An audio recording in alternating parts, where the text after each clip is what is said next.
So, yesterday, April 8th, 2025, the Raiders kicked off their voluntary offseason workouts. I've got some cool stuff to unpack with you. Three NFL draft prospects are stopping by the team facility, and I want to chat about who they are, why they're on their radar, what it means that they're here right now, and give you a quick heads up on a Michigan corner we're keeping tabs on. Let's dive into this like we're hanging out over coffee. Nice and easy with all the details I can muster. What's up, buddies? Welcome back. If you are new here, make sure you hit the subscribe button. We cover all AFC West news here on this channel. The voluntary offseason workout started, which means football's officially back for the silver and black. Guys like Max Crosby were already there, lifting weights or running drills because, let's be real, that dude practically lives at the complex. Other players like Jeremy Chin and Geno Smith showed up too. Coach Pete Carroll and GM John Spytek love guys who are all about the game, so it makes sense the vets are in the house. But here's where it gets interesting. Three draft prospects are walking through those doors too. We've got Ashton Jeanty, a running back from Boise State, Mason Graham, a defensive tackle from Michigan,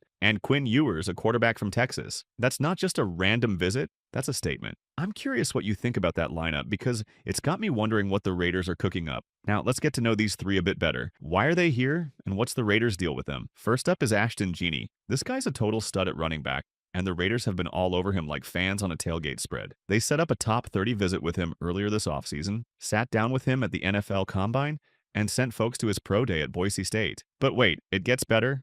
After his pro day, John Spytek and running backs coach Deshaun McCulloch took Jeanty and his Boise State head coach out for dinner. No other team did that, just the Raiders. That's the kind of move that says, hey, we're serious about you. I'm thinking Brennan Carroll, run game coordinator and offensive line coach, who also happens to be Pete Carroll's son, sees Jeanty as the key to pumping up the ground game. Imagine this guy darting through holes or powering past defenders. He's got the speed and toughness to change how we run the ball. Next, there's Mason Graham, the defensive tackle from Michigan. This dude's a force, and the Raiders have been scoping him out too. They gave him a top 30 visit and had a good chat with him at the Combine. Here's a fun twist. He's got a Michigan connection with Tom Brady, who's now a minority owner with the Raiders. That's got to mean something, right? Graham's the type of player who'd make life easier for Max Crosby and Christian Wilkins up front. He's big, strong, and loves mixing it up in the trenches. The Raiders have done so much to keep Crosby happy, bringing back Adam Butler, sticking with Rob Leonard, even giving defensive coordinator Patrick Graham a raise. Adding Graham to the mix would be like handing Crosby another buddy to wreak havoc with. The Raiders have been all about beefing up the lines this offseason,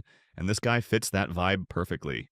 Then there's Quinn Ewers, the quarterback from Texas. This one's got my eyebrows raised because he's the only QB in the 2025 draft class who's gotten the full VIP treatment from the Raiders. A top 30 visit, a pro day meeting, a combine sit down, and now he's here on the first day of workouts. That's a lot of attention for one guy. I've been saying for a while that the Raiders might snag a quarterback on day 3 of the draft. Someone to groom for the future. Ewers is raw, no doubt about it. He's got a ton of potential, but needs time to polish up his game. With Geno Smith locked in as the starter for the next 2 or 3 years, his contract's got him covered. Ewers could hang out on the bench, learn the ropes, and soak up some wisdom. Picture him a couple years down the line, stepping in with a big arm and some swagger. It's a long game, but if he hits, it could be huge. So why does it matter that these three are here today? That's what I'm chewing on, and I want you in on this too. It's not like they dropped by yesterday or penciled in for Thursday. They're all here on the very first day of off-season workouts. The Raiders don't mess around with who they bring in, and the fact that it's Jeanty, Graham, and Ewers on day 1 feels like a power move. They've been chasing Jeanty hard. Those meetings and that dinner tell me he's a priority. Graham's a slam dunk for our D-line goals, especially with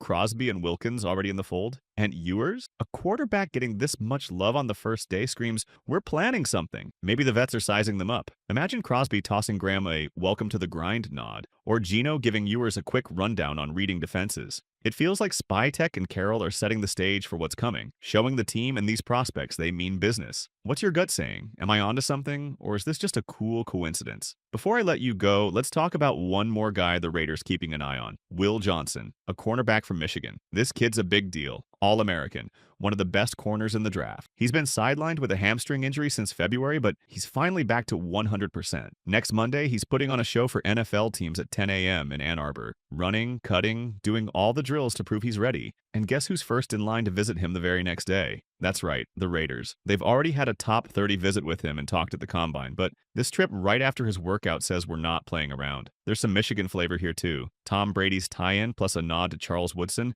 another Wolverine legend who wore the silver and black. Pete Carroll's got a thing for corners built like Johnson. 6 feet 2 inches, long arms, tough as nails. Perfect for his defensive style. Oh, and get this. At the Combine, the Raiders asked Mason Graham about Johnson. That's two top 12 prospects from Michigan, and we're digging deep. With Graham here today and Johnson on deck next week, it's pretty obvious they're into these guys. I wouldn't grab Johnson at our number. 6 pick? That's a little early for me. But if I trade back to 9, 10, 11, or 12, I'd be all over it. He could lock down the secondary and give them a shutdown corner for the next decade. So, what's your vibe on all this? Who's got you excited? Drop your thoughts in the comments. I'm all ears.